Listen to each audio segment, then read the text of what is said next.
أمري واحلل عقدة من لساني يفقهوا قولي اللهم لن قاتلي فاطمة الزهراء سلام الله عليها اللهم لن قتلت الحسين أولاده وأصحابه أجمعين اللهم لن قتلت أمير المؤمنين علي بن أبي طالب بسم الله الرحمن الرحيم الحمد لله رب العالمين والصلاة والسلام وتحية والإكرام على سيد عسل ما في الوجود سر الله في كل موجود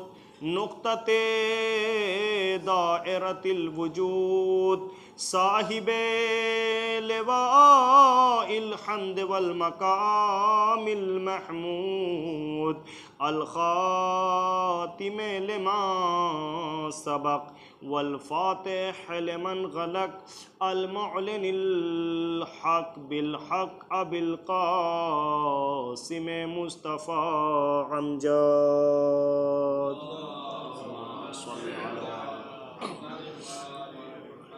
وعلى أهل بيته الطيبين الطاهرين المعصومين المظلومين المنتجبين المنتخبين الذين أذهب الله عنهم الرجس وطهرهم تطهيرا.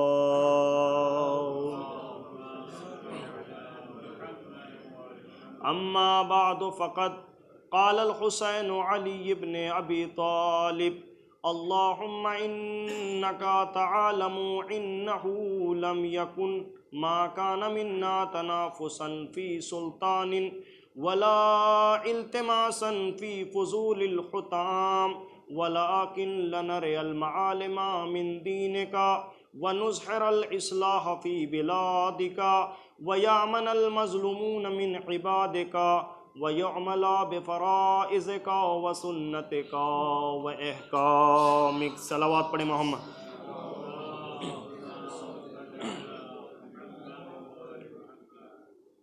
عزیزان محترم، برادران عزیز، ماتمداران سرکار سید الشہداء، طبقہ نوجوان ساتھیوں اور بزرگوں، موالیان حیدر کرار، عاشقان احمد مختار، معیار کلام دیکھنے سے پہلے دیکھنا یہ ہوتا ہے کہ کلام کس کا ہے. اگر کوئی عام انسان بولے تو کلام کی حیثیت کچھ اور ہوتی ہے. اگر کوئی مولوی بولے تو کلام کی حیثیت کچھ اور ہوتی ہے. اگر کوئی مجتہد بولے تو کلام کی حیثیت کچھ اور ہوتی ہے. اگر کوئی نبی بولے تو کلام کی حیثیت کچھ اور ہوتی ہے. اگر امام بولے تو کلام کی حیثیت کچھ اور ہوتی ہے. امام مظلوم کربلا کے سوگواروں، سرکار سید الشہداء کربلا کی علت کی طرف، ہدف قیام کی طرف اشارہ کرتے ہوئے کہہ رہے ہیں کہ پروردگار تو جانتا ہے، پروردگار تو پہچانتا ہے کہ حسین نے کربلا حکومت کے لیے نہیں بنائی، حسین نے کربلا سلطنت کے لیے نہیں بنائی، حسین نے کربلا اقتدار کے لیے نہیں بنائی، حسین نے کربلا شہرت کے لیے نہیں بنائی، حسین نے کربلا تخت و تاج کے لیے نہیں بنائی. پھر امام حسین نے کربلا کیوں بنائی؟ وَلَٰكِن لَنَرِيَ الْمَعَالِمَ مِن دِينِكَ، ہم نے تیرے دین کی قدروں کو بلند کرنے کے لیے کربلا بنائی. جو مقصد کربلا کا ہے وہی مقصد عزاداری امام حسین علیہ السلام کا ہے، اور اب یہ ممکن نہیں ہے کہ کربلا کا مقصد الگ ہو اور عزاداری امام حسین کا مقصد الگ ہو۔ ہم سب آج اگر کربلا کی یاد منا رہے ہیں، کربلا کا ذکر منا رہے ہیں، کربلا کی یاد میں گریاؤ زاری آنسو بہا رہے ہیں، کربلا کی یاد میں شب داریہ منعقد کر رہے ہیں، کربلا کی یاد میں جلسہ و جلوس کر رہے ہیں، تو اب ایسا نہیں ہے کہ ہمیں اس کا مقصد معلوم نہ ہو، ہمیں اس کا ہدف معلوم نہ ہو۔ اس لیے امام عالی مقام نے کربلا کا مقصد بیان کر کے ہمارے لیے عزاداری کے مقصد کو روشن کر دیا ہے۔ توجہ فرما رہے ہیں بھائی، غور کر رہے ہیں؟ امام کیا کہہ رہے ہیں؟ وَلَٰكِن لَنَرَى الْمَعَالِمَ مِن دِينِكَ، ہم نے کربلا کس لیے بنائی؟ تاکہ تیرے دین کی قدروں کو بلند کیا جائے۔ اور ظاہر ہے اس ایک جملے پہ امام کے انسان پوری زندگی بھر گفتگو کرتے رہے، پوری زندگی بھر کلام کرتے رہے، پوری زندگی بھر فرماتے رہے، زندگی ختم ہو جائے گی، کربلا کبھی ختم نہیں ہو سکتی۔ کیوں؟ اس لیے کہ انسان دین کی قدروں کو پہچانتا ہوا چلا جائے، انسان دین کی قدروں میں غور و فکر تفکر کرتا ہوا چلا جائے، تو بات سمجھ میں آ جاتی ہے کہ عزاداری کا مقصد کیا ہے، عزاداری کا ہدف کیا ہے۔ عزیزان گرامی، دین کی قدریں کیا ہیں؟ امامت دین کی سب سے اہم ترین قدر کا نام ہے، اور جو امامت کو پہچانے گا وہ امام کی بیعت کرے گا۔ کیوں؟ اس لیے کہ کربلا بنائی گئی ہے یہ بتانے کے لیے کہ بیعت ہر ایک کی نہیں ہوگی، بیعت ہر ایک کی نہیں ہوگی، لہذا عزا خانے سے جڑا ہوا انسان عزاداری کی عظمتوں کو نگاہ میں رکھنے والا وہ ہر کس و ناکس کی بیعت نہیں کرتا، بلکہ امامت کی بیعت کی جاتی ہے۔ اور یہی وجہ ہے کہ پیغمبر اسلام نے، سرکار دو عالم نے، ختمی مرتبت نے غدیر کے میدان میں مولائے کائنات علی ابن ابی طالب حلال مشکلات یاسب الدین کی بیعت کروا کے بتایا کہ یاد رکھنا علی کی تمہیں بیعت کرنا ہے، کبھی علی سے بیعت نہ مانگنا۔ مگر یہ لوگ اہمیت امامت کو سمجھ نہیں سکے۔ اچھا یہ کیا سمجھیں گے؟ جن کے لیے رسالت ہی ان جیسی ہو وہ امامت کو کیا سمجھیں گے؟ عزیزان ایمان، ہوا کیا؟ نتیجہ کیا نکلا؟ نتیجہ یہ ہوا کہ جس کی بیعت کرنی چاہیے تھی اس سے بیعت مانگی گئی، جس کی بیعت کرنی چاہیے تھی اس سے بیعت مانگی گئی۔ عزیزان ایمان، کربلا سے پہلے امامتوں سے بیعت مانگی گئی، مگر کربلا کے بعد کسی حاکم میں اتنی جرأت نہیں ہوئی کہ وہ کسی امام سے بیعت مانگے۔ پڑھ لیجئے تاریخ، کہا گیا علی نے بیعت کی، مگر جو لوگ علی کے مزاج کو جانتے ہیں نا، ان کو بتانے کی ضرورت نہیں ہے، ان کو سمجھانے کی ضرورت نہیں ہے۔ ارے جو علی خدا سے کہہ رہا ہے کہ پروردگار میں نے نہ تو جہنم کے خوف سے تیری عبادت کی، توجہ فرمائیے گا، جو علی خدا سے کہہ رہا ہے کہ پروردگار میں نے نہ تو جہنم کے خوف سے تیری عبادت کی اور نہ جنت کی لالچ میں تیرا سجدہ کیا، بلکہ تجھے مستحق کے عبادت قرار پایا ہے تو عبادت کی ہے۔ ارے جو علی بغیر معیار کے سجدے کا قائل نہ ہو وہ کسی کی بغیر معیار کے بیعت کیا کرے گا؟ ایک صلوات پڑھے محمد وآل محمد پر۔ مگر کہا گیا نا کہ علی نے بیعت کی، اور یہ بھی کہا گیا کہ علی نے سب کے پیچھے نماز پڑھی۔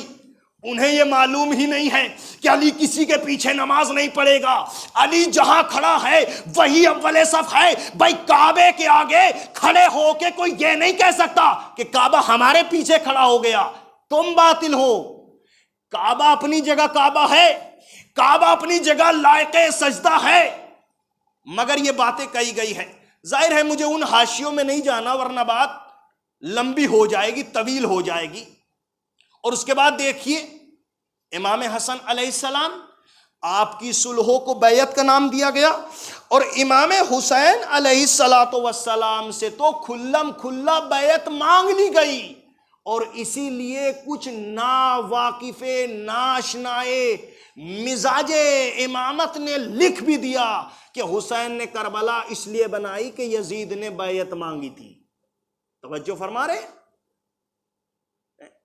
یعنی اگر یزید بیعت نہ مانگتا تو حسین کربلا نہ بناتے، تو مطالبہ بیعت کی بنیاد پہ کربلا بنائی گئی۔ اگر کوئی یہ کہہ رہا ہے کہ کربلا مطالبہ بیعت کی بنیاد پہ بنائی گئی، تو اس سے کہیے کہ اس خط کو اٹھاؤ کہ جس میں مطالبہ بیعت حسین سے یزید نے کیا تھا۔ اس خط میں مطالبہ بیعت صرف حسین ابن علی سے نہیں ہوا ہے، اس خط میں مطالبہ بیعت عبداللہ ابن عباس سے بھی ہوا ہے، مطالبہ بیعت عبداللہ ابن عمر سے بھی ہوا ہے، مطالبہ بیعت عبداللہ ابن زبیر سے بھی ہوا ہے، مطالبہ بیعت حسین ابن علی سے بھی ہوا ہے۔ تو اگر حسین نے کربلا مطالبہ بیعت کی بنیاد پہ بنائی تھی تو ان لوگوں سے بھی تو بیعت مانگی گئی، انہوں نے کوئی کربلا کیوں نہ بنائی؟ بھائی بیعت تو 4 لوگوں سے مانگی گئی نا، مگر انہوں نے دوسری کربلا کیوں نہ بنائی؟ اس کی شاید ایک وجہ یہ تھی کہ ان 4 میں 3 امام نہ تھے۔ ہائے ہائے ہائے ہائے، ان 4 میں 3 امام نہ تھے، ایک ہی امام تھا، باقی کوئی امام نہ تھا۔ پوچھے انہوں نے کوئی کربلا کیوں نہ بنائی؟ اچھا بیعت کر لی، بیعت بھی نہیں کی، اس کا مطلب یہ ہوا کہ صحابیت نے بھی یزید کو اس لائق نہیں مانا کہ وہ اس کی بیعت کر سکے۔ مگر آج نہ جانے لوگ کس مذہب پہ چل کے یزید کی بیعت کر رہے ہیں۔ ایک صلوات پڑھے محمد و آل محمد پر۔ مگر بیعت نہیں کی تو کربلا کیوں نہ بنائی؟ اچھا میں مان لوں ہر ایک کے اندر انقلاب کی صلاحیت نہیں ہوتی، تو جو کربلا بنا رہا تھا اس کے ساتھ آ جاتے، مگر اس کے ساتھ بھی نہیں آئے، کربلا بھی نہیں بنائی۔ مولا جب یہ کربلا نہیں بنا رہے ہیں تو آپ کربلا کیوں بنا رہے ہیں؟ امام آواز دے گے نادان یاد رکھنا، میراث جس کی لٹتی ہے بچاتا وہی ہے۔ میرا کربلا بنانا اس بات کی دلیل ہے کہ رسولوں کا وارث میں ہوں، رسولوں کا وارث میں ہوں۔ تو کربلا مطالبہ بیعت کی بنیاد پہ نہیں بنی۔ اور دیکھیں کوئی بھی اچھی بات کہے یا کوئی بھی اچھی بات لکھے تو ہم تو کہہ کے پڑھتے ہیں اور نام لے کے پڑھتے ہیں ان ممبروں کے ذریعے سے، ان محرابوں کے ذریعے سے، تاکہ بات واضح ہو جائے اور مومنین تک بات منتقل کر دی جائے، پہنچا دی جائے، ٹرانسفر کر دی جائے۔ تو عزیزان گرامی، ابو العالم مودودی سے جب کسی نے سوال کیا کہ جب سب نے یزید کی بیعت کر لی تھی تو حسین نے یزید کی بیعت کیوں نہ کی؟ اس نے کہا تمہارا سوال ہی غلط ہے بھیا، سوال یہ ہونا چاہیے کہ جب حسین نے بیعت نہ کی تو سب نے بیعت کیوں کی؟ تو کربلا مطالبہ کی بنیاد پہ نہیں بنی۔ عزیزان گرامی پہچانیے، ایسا نہیں ہے کہ مطالبہ بیعت تھا تبھی کربلا بنی، اس لیے کہ جب یزید نے مطالبہ بیعت بھی نہیں کیا تھا تب بھی شریعت کے لیے ذمہ داریاں تقسیم ہو چکی تھی۔ تو حسین چونکہ وارث شریعت تھے، اب پڑھ لیجئے تھوڑی سی تاریخ، سنی ہوئی تاریخ ہے۔ اگر مطالبہ بیعت کی بنیاد پہ کربلا بنی تو تاریخ شاہد ہے، مطالبہ تو سب سے ہوا مگر بیعت بھی کسی نے نہیں کی، کربلا بھی کسی نے نہیں بنائی، جو وارث تھا اسی نے کربلا بنائی۔ تو اب تاریخ کہتی ہے کہ جب ولید کے دربار میں امام حسین کو بلایا گیا اور بلانے کے بعد کہا کہ فرزند رسول یا بیعت یا سر، امام حسین نے کہا مرحلہ بیعت کا ہے، رات کے اندھیروں میں گفتگو کی چیز نہیں ہے، رات کے اندھیروں میں گفتگو کی چیز نہیں ہے، لہذا دن کے اجالے میں بات ہوگی، اس لیے کہ یہ جانتے ہیں کہ بیعت دن کے اجالے کا مرحلہ ہے۔ رات کے اندھیروں کا مرحلہ نہیں ہے، یہ وارث غدیر ہے، وارث ثقیفہ نہیں ہے، وارث غدیر ہے، وارث ثقیفہ نہیں ہے۔ اور یہ کہہ کر امام جانے لگے۔ ولید کے دربار میں مروان موجود ہے، تو تاریخ کہتی ہے کہ اس نے کہا کہ جانے نہ دینا، اگر چلے گئے تو ہاتھ نہ آئیں گے، لہٰذا ابھی یا تو حسین سے بیعت لے لو یا حسین کا سر قلم کر دو۔ بفاتح خیبر کے لال کو جلا لایا۔ تاریخ نے لکھا کہ حسین مظلوم کربلا نے اپنی آستین کو پلٹی، مروان کے گریبان میں ہاتھ دیا، مروان کو اتنا اٹھایا، اتنا اٹھایا، اتنا اٹھایا کہ فضاؤں میں معلق ہو گیا، اور اس کے بعد زمین پہ دے مار کے کہا او غلام زادے مجھ سے بیعت مانگے گا۔ عزیزان گرامی ایک جملہ کہہ رہا ہوں، محسوس کیجئے گا، یہ امام کی رعایت تھی جو غلام زادہ کہہ کے چھوڑ دیا۔ ایک صلوات پڑھے محمد وآل محمد پر۔ اور اس کے بعد حسین مظلوم کربلا نے جو تاریخی جملہ کہا ہے، حسین نے کہا مثلی لا یبایع مثلا، کہ حسین جیسا یزید جیسے کی بیعت نہیں کر سکتا۔ غور کیجئے گا، امامت کا جملہ ہے، حسین کہہ رہے ہیں کہ حسین جیسا یزید جیسے کی بیعت نہیں کر سکتا، یعنی یاد رکھنا، حسین آواز دے رہے ہیں، یعنی یاد رکھنا ہر دور میں کچھ یزید جیسے ہوں گے جو بیعت مانگیں گے، جو میرے راستے پہ ہوگا وہ ہر ایک کی بیعت نہیں کرے گا۔ کہا میں جواب دے رہا ہوں کہ حسین جیسا یزید جیسے کی بیعت نہیں کر سکتا۔ مجھے نہیں پتا آپ نے یہ جملہ ہزاروں بار سنا ہو، مگر یہ جملہ سن کے آپ کے ذہن میں آیا یا نہیں آیا، مگر میں نے جب اس جملے کو پڑھا تو میرے ذہن میں آیا حسین نے کیا کہا کہ حسین جیسا۔ تو اب سوال اٹھتا ہے کہ حسین کیسا، سوال اٹھتا ہے کہ حسین کیسا۔ بھائی ہم یہ کیوں دیکھیں کہ یزید جیسا، تو اب یزید کیسا؟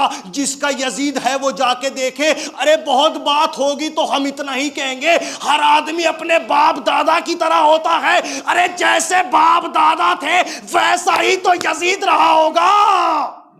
ہم تو یہ دیکھنا چاہتے ہیں کہ حسین کیسا ہے، حسین کیسا ہے۔ کون بتائے کہ حسین کیسا ہے؟ کس سے معلوم کرے کہ حسین کیسا ہے؟ میں نے کہا یا نبی اللہ، یا رسول اللہ، یا حبیب اللہ، آپ ہی بتا دیجئے کہ حسین کیسا ہے، حسین کیسا ہے۔ نبی نے بڑھ کر آواز دی حسین منی وانا من الحسین۔ صلوات پڑھے محمد وآل محمد۔ پوچھے مولا بیعت تو آپ سے مانگی گئی، آپ کہہ دیتے کہ حسین یزید کی بیعت نہیں کرے گا، یہ کیا کہنے کی ضرورت تھی کہ حسین جیسا؟ اب یزید جیسے کی بیعت نہیں کر سکتا تو حسین آواز دیں گے نادان یاد رکھنا میں ماضی کی تہمتوں کا بھی جواب دینا چاہتا ہوں، میں مستقبل کے کردار کو بھی واضح کرنا چاہتا ہوں۔ کہا میں جواب دے رہا ہوں کہ حسین جیسا یزید جیسے کی بیعت نہیں کر سکتا۔ حسین کیسا؟ میں علی کے جیسا، میں حسن کے جیسا۔ یاد رکھنا جب حسین نے کسی کی بیعت نہ کی تو حسین کا بابا کسی کی بیعت کیا کرے گا؟ جب حسین نے کسی کی بیعت نہ کی تو حسین کا بھائی کسی کی بیعت کیا کرے گا؟ جب حسین نے کسی کی بیعت نہ کی تو حسین کا بیٹا سید سجاد کسی کی بیعت کیا کرے گا؟ عزیزان گرامی، میں آپ کو جس مرحلے تک لانا چاہتا تھا میں وہاں تک آ چکا ہوں۔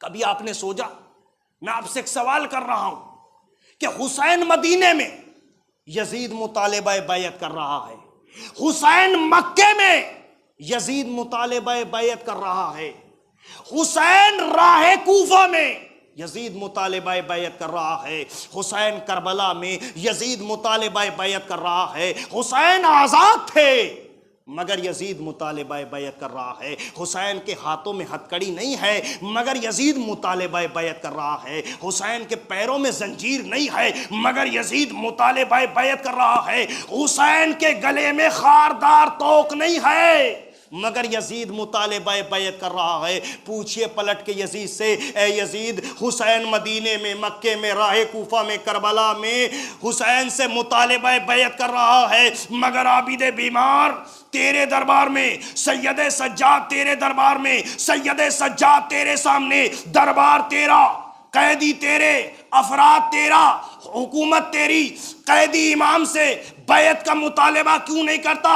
جبکہ حسین کا اور تیرا آمنا سامنا نہیں ہوا، حسین آزاد تھے، حسین آزاد تھے، سید سجاد تیرے سامنے مطالبہ بیعت کیوں نہیں کرتا؟ تو یزید کہے گا اگر حسین نے کہا ہوتا کہ حسین یزید کی بیعت نہیں کرے گا تو میں سجاد سے بیعت مانگتا۔ جواب حسین دے چکے، حسین جیسا، جواب سرکار سید الشہداء دے چکے کہ حسین جیسا، یزید جیسے کی بیعت نہیں کر سکتا۔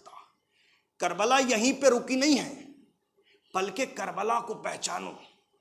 کربلا سے پہلے امامتوں سے بیعت مانگی گئی، مگر کربلا کے بعد کسی حاکم میں جرأت نہیں ہوئی کہ وہ کسی امام سے بیعت مانگے۔ کربلا کے بعد امامتوں سے بیعت مانگی گئی، 9 امامتوں کو زندان میں ڈالا گیا مگر بیعت نہ مانگی گئی، قیدی بنایا گیا، بیعت نہ مانگی گئی، اسیر کیا گیا، بیعت نہ مانگی گئی، چھاؤنی میں رکھا گیا، بیعت نہ مانگی گئی، ولی عہدی دی گئی، بیعت نہ مانگی گئی۔ سوچا اپنے آخر وجہ کیا ہے؟ کل تک امامتوں سے باطل حکومتیں بیعت مانگ رہی تھی، زہر تو دیا مگر بیعت کا مطالبہ کیوں نہ کیا؟ کسی حاکم میں مجال نہ ہوئی تو ہر دور کا حاکم کہے گا کہ جواب حسین دے چکے، حسین پہلے ہی کہہ چکے کہ حسین جیسا یزید جیسے کی بیعت نہیں کر سکتا۔ ہمیں معلوم ہے کہ سید سجاد اپنے زمانے کے حسین، محمد باقر اپنے زمانے کے حسین، جعفر صادق اپنے زمانے کے حسین، موسی کاظم اپنے زمانے کے حسین، علی رضا اپنے زمانے کے حسین، محمد تقی اپنے زمانے کے حسین، علی نقی اپنے زمانے کے حسین، حسن عسکری اپنے زمانے کے حسین، آخری امام اپنے زمانے کے حسین، یہ سب تو ساری دنیا جانتی ہے کہ یہ حسین جیسے ہیں، ہم بیعت مانگ کے یزید جیسے نہیں ہیں۔ ایک صلوات پڑھے محمد وآل محمد۔ یہ سب تو ساری دنیا جانتی ہے کہ یہ حسین جیسے ہیں، ہم بیعت مانگ کے یزید جیسے نہیں ہیں۔ ہر دور کا حاکم کہے گا۔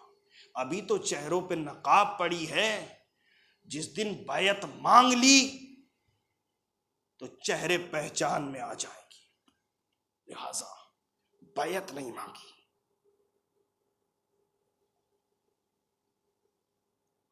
عزیزان گرامی، آج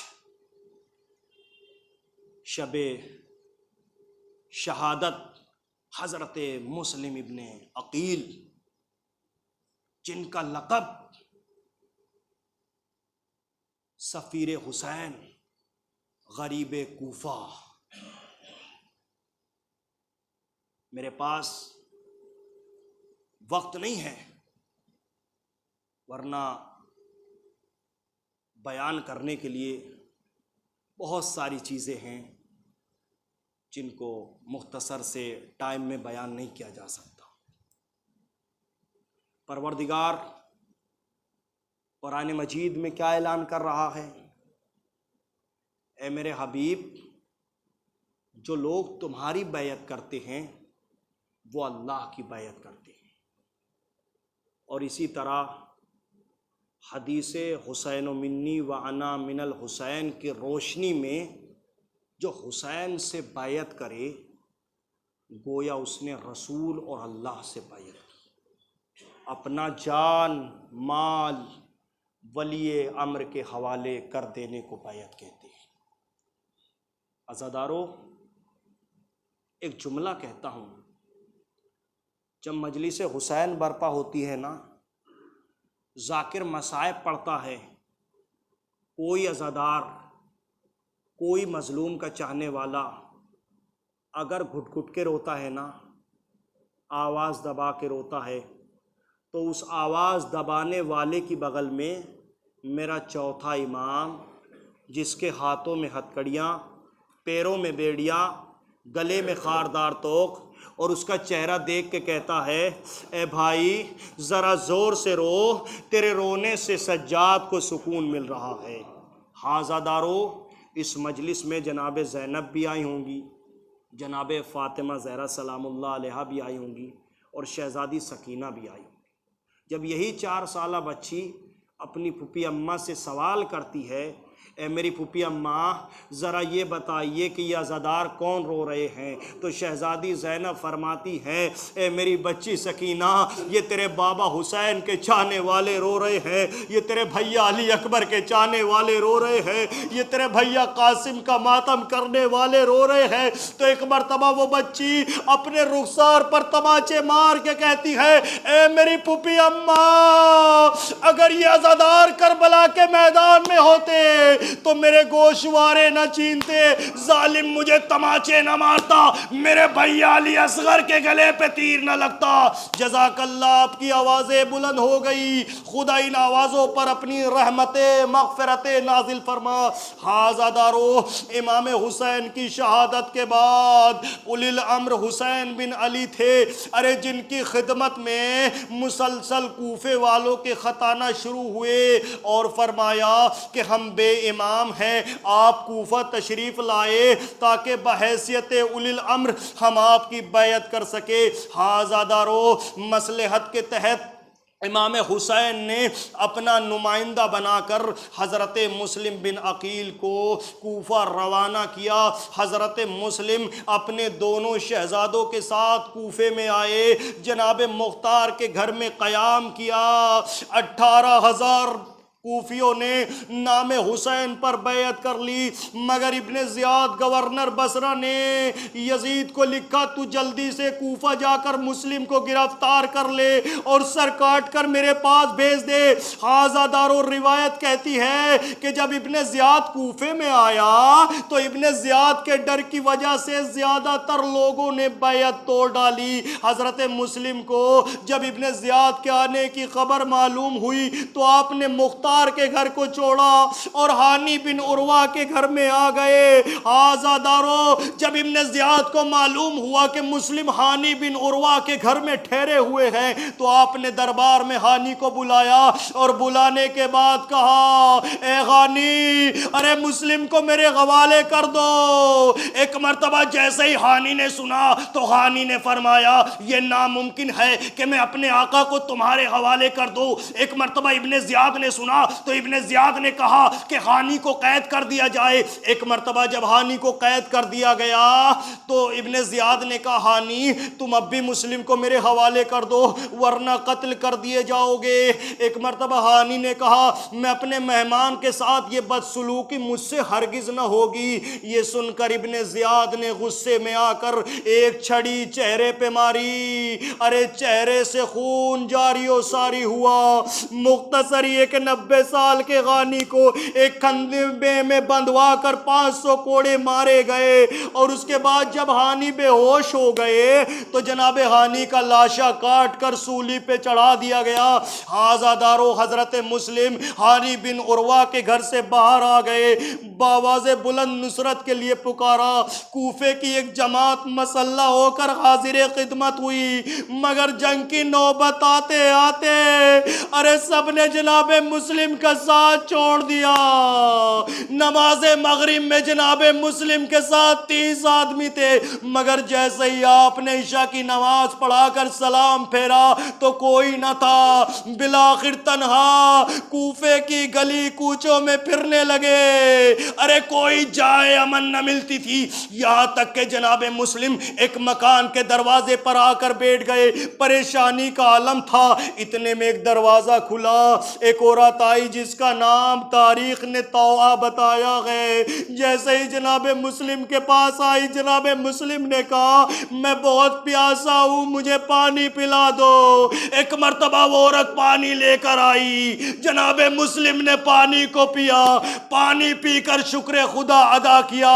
ہاذا دارور روایت کہتی ہے کہ وہ عورت پانی لے کر پھر گھر میں واپس گئی اور پانی رکھ کر پھر باہر آئی، دیکھا مسلم وہیں پر بیٹھے ہوئے ہیں، تو اس مومنہ نے فرمایا، اس عورت نے فرمایا اے بندہ خدا، کوفے کے حالات بہت خراب ہے، تو اپنے گھر کیوں نہیں جاتا؟ ایک مرتبہ جناب مسلم نے کہا بی بی جس کا کوئی گھر نہ ہو وہ کہاں جائے؟ ایک مرتبہ جیسے ہی اس عورت نے سنا تو اس عورت نے فرمایا اے بندہ خدا تو کون ہے؟ تیرا گھر کہاں ہے؟ ایک مرتبہ جناب مسلم نے کہا میں بے وطن ہوں، میں بے مسافر ہوں۔ ایک مرتبہ جناب مسلم پھوٹ پھوٹ کر رونے لگے۔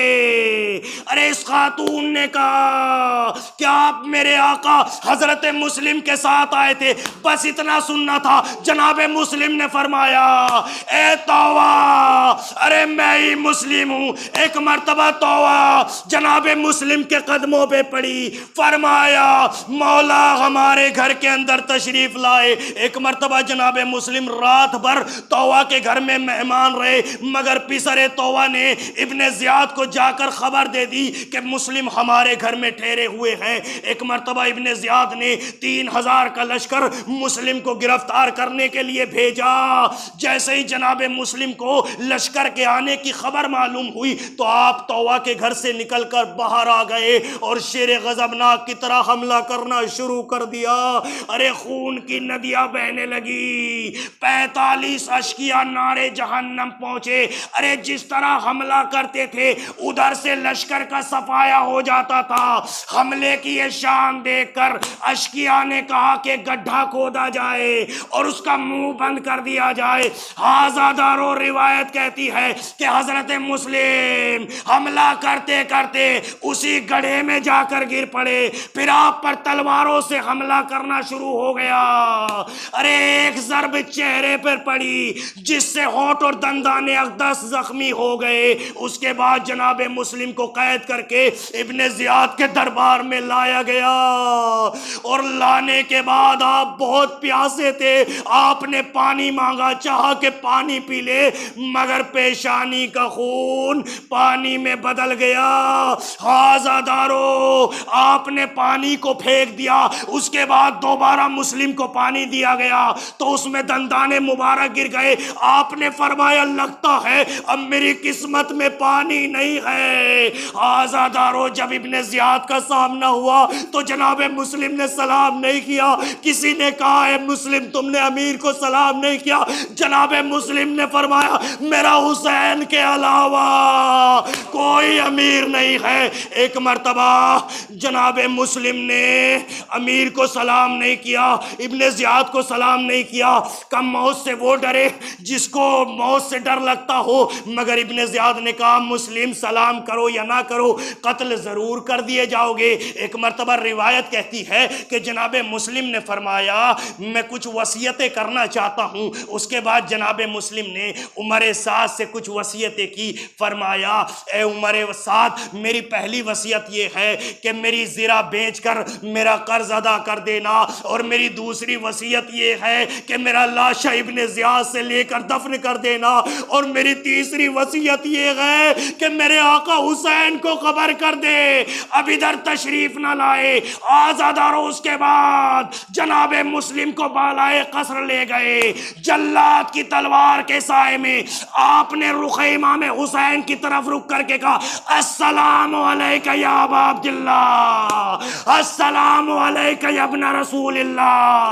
امام حسین نے سلام کا جواب دیا۔ شہزادی زینب نے تڑپ کر پوچھا بھیا آپ نے کس کے سلام کا جواب دیا؟ ایک مرتبہ حسین نے فرمایا میرا بھائی مسلم کوفے میں شہید ہو رہا ہے، ارے جس نے مجھے سلام بھیجا ہے ہاذا دارو۔ اس کے بعد ظالم نے سر مسلم کاٹ کر لاشا نیچے گرا دیا۔ ارے لاشے کے پاؤں میں رسی باندھ کر کوفے کی گلیوں میں مسلم کا لاشا پھراتے رہے.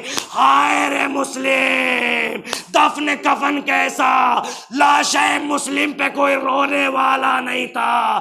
البتہ رونے والے اہل حرم قتل حسین کے بعد جب قید کر کے کوفہ لایا گیا تو دروازے پر لاشا مسلم لٹکا ہوا تھا. یہ دیکھ کر شہزادی زینب نے فرمایا اے بیٹا سید سجاد، ارے یہ کس غریب کا لاشا ہے؟ امام سید سجاد نے فرمایا اے پھوپھی اماں، یہ میرے چچا مسلم بن عقیل کا لاشا ہے. اتنا سننا تھا، زینب نے تڑپ کر فرمایا ہائے بیٹا سید سجاد، کیا میرے اس بھائی کو بھی غسل و کفن نہ دیا؟ اے بیٹا سید سجاد، کیا یہاں قبر بنانے کی رسم نہیں ہے؟ ہاذا دارو روایت کہتی ہے کہ جب زوجہ مسلم کو یہ معلوم ہوا کہ یہ لاشا مسلم ہے تو اس طرح سے بیان کرنے شروع کر دیے کہ صدقے گئی دیکھو تو میرے خاک بھرے بال پر دیکھو نہ چادر ہے نہ مکنا ہے نہ رومال ہے. آپ کے ماتم میں رقیہ کا عجب حال، یہ بے پدری اور یہ دکھ اور یہ سنسال جو تم پہ ستم گزرے وہ سب مجھ پہ آیا ہے. یہ تو کہو والی میرے فرزند کہاں ہے؟ وہ دونوں مسافر میرے جائے میرے پیارے آئے تھے مدینے سے یہاں ساتھ تمہارے، جب قتل ہوئے آپ وہ کس سمت سدارے، اب قید میں ہے وہ کہ گئے جان سے مارے. کم عمر ہے نادا ہے غریب الوطنی ہے، کیا جان یہ کیا میرے یتیموں پہ بنی ہے. عزادارو ابھی زوجہ مسلم اپنے وارث کی لاش پہ یہ بیان کر رہی تھی، اتنے میں لاشا مسلم کانپنے لگا. ایک آواز آئی اے بی بی خدا تمہیں صبر دے، میری شہادت کے بعد تمہارے دونوں بچے حارث ملعون کے ہاتھوں بڑی بے دردی سے قتل کر دیے گئے. ارے ظالم نے ان کی لاش کو دریا میں بہا دیا. واہ غربتا واہ مظلوما وسیعلم الذین ظلموا ایا منقلب ینقلبون. پروردگار تجھے واسطہ محمد وال محمد کا ہماری اس مختصر سی عبادت کو قبول عطا فرما. میرے معبود تجھے واسطہ محمد وال محمد کا ہمارے گناہان کبیرہ گناہان صغیرہ کو معاف فرما. اے میرا اللہ تجھے واسطہ اہل بیت علیہ الصلوۃ والسلام کا جہاں جہاں بھی شیعان حیدر کرار ہیں ان کی جان مال عزت آبرو کی حفاظت فرما. اے میرے مولا تجھے واسطہ امام سید سجاد کی بیماری کا جہاں جہاں بھی اہل بیت کے چاہنے والے بیمار ہیں پریشان ہیں ان سب کو امام سید سجاد کے وسیلے سے شفائے کامل و عاجل عنایت فرما. اے میرے معبود تجھے واسطہ محمد وآل محمد کا تجھے واسطہ شہزادی کونین جناب رسول الثقلین مادر حسنین صدیقہ طاہرہ راضیہ مرضیہ کی شکستہ پسلی کا ہماری ماں بہنوں کی چادروں کی حفاظت فرما.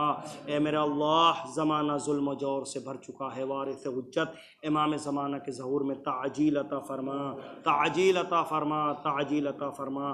ربنا تقبل منا انک انت السمیع العلیم. ماتم حسین.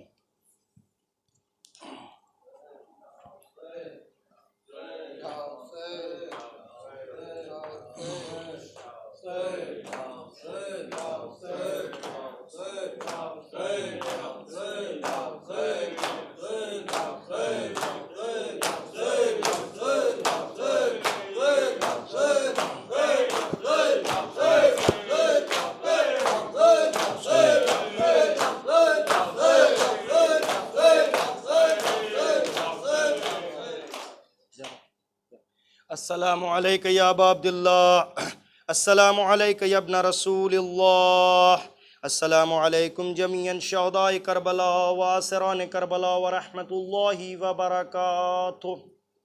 السلام علیک یا غریب الغرباء، السلام علیک یا معین الضعفاء والفقراء، السلام علیک یا شمس الشموس عنیس النفوس برز توس، السلام علیک یا سلطان العرب والعجم یا ابا الحسن علی ابن موسیٰ الرضا ورحمۃ اللہ وبرکاتہ. السلام علیک یا مولانا یا صاحب العصر والزمان، الامان الامان الامان من فتنة الزمان.